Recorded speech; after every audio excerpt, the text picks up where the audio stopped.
From the 1480s onwards, the small village of Leamington Priors boasted a natural spring located just outside the parish church. The spring had a reputation for healing properties. By the late 18th century, when war in Europe made foreign travel difficult, English towns such as Bath, Cheltenham and Tunbridge Wells were becoming popular spa resorts. Entrepreneurs in Leamington wanted a slice of the action and began to excavate. In 1784, William Abbots, the landlord of the Dog Inn, and Benjamin Satchwell, the village postmaster, discovered a second natural spring on land Abbots owned in what's now Bath Street. Abbots Baths opened in 1786. It was a modest premises with just one hot and one cold bath in a building that was little more than a shack, but Leamington Spa industry was born. More springs were soon discovered, and a series of bathhouses quickly appeared in the south of the town. Leamington gradually developed, first of all, from the early bathhouses, of which there were a lot down in Bath Street. Then the entrepreneurs thought, there's money to be made here. They owned all the land to the north of the river. Plans were drawn up for a much larger and grander pump room and baths, and work began in 1813. It featured a grand frontage with pillars in the Doric style and a large pump room. The new pump room and baths, as it was initially known, opened in 1814 and was an immediate success. The venue placed Leamington on a par with the most fashionable resorts in the land.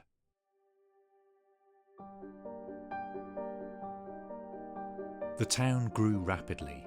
Its population tripled from just over 2,000 in 1821 to over 6,000 by 1831.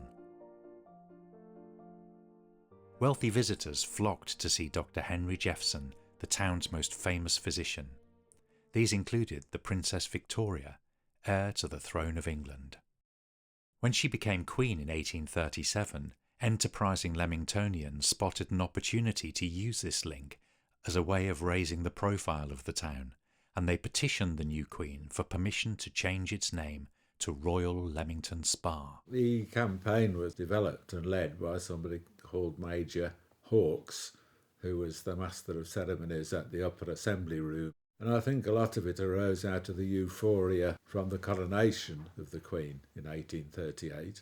And Mr. Hawkes seemed to enthuse everybody that it would be good for the town to become royal. And they did a rather obsequious petition to the Queen, which was delivered to the Prime Minister, and it was granted almost immediately. From 8 o'clock, the number of spectators gradually increased, until at length several thousands were awaiting, with anxiety and interest, the appearance of those real promoters of the interests and the welfare of Leamington.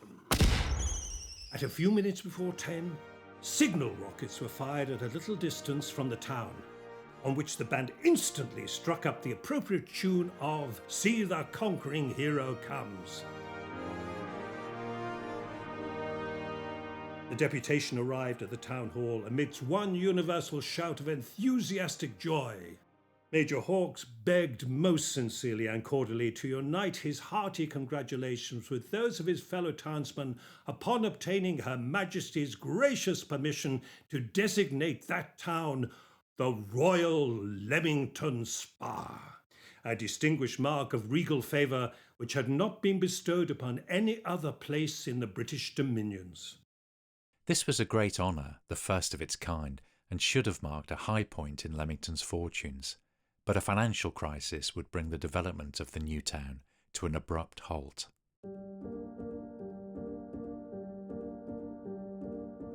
The Leamington Bank was one of several joint stock banks set up in the 1830s to help fund the development of the new town.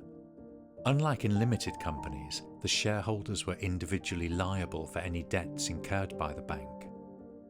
To pay for the rapid expansion, the bank had borrowed heavily from larger financial institutions in London. When there was an economic downturn in 1837, the London banks called in their loans. The Leamington Bank couldn't afford to pay, and it collapsed, taking its shareholders with it.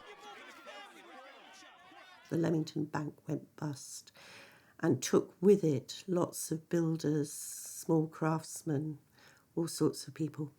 So building came to an end in Leamington for a while.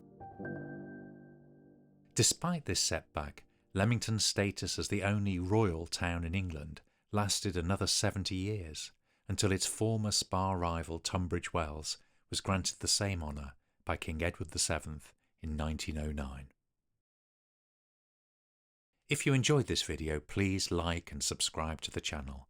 We're aiming to post new content about the history of Leamington and Warwickshire on a weekly basis over the summer. So stay tuned and thank you for watching.